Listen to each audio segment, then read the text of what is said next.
นี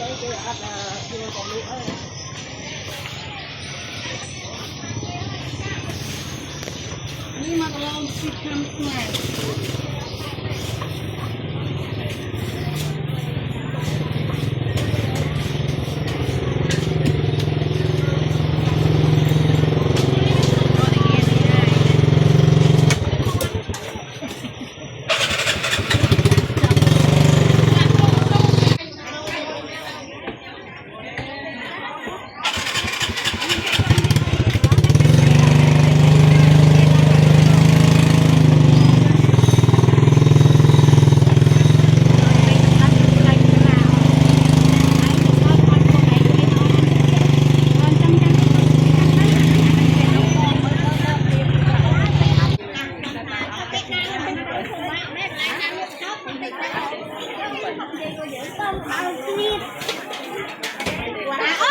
Tôi lấy thôi.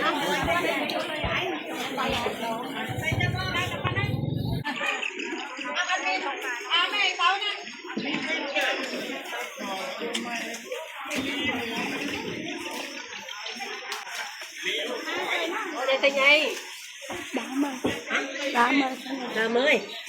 Đá tay nhây. nhưng mình tên này sai quá rồi dạ nên ra nhọc đau đây cái đau lụa to đó rồi ô vài cài kìa cá rục chê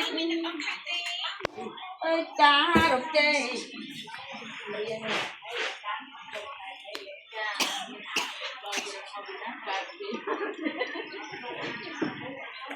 cái đó phân rồi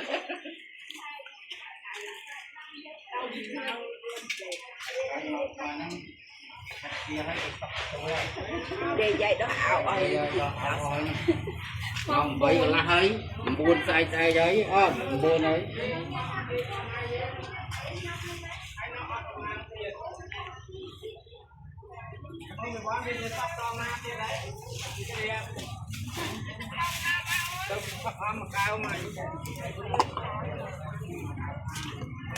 Rồi bón nè bây giờ sắp bao ná.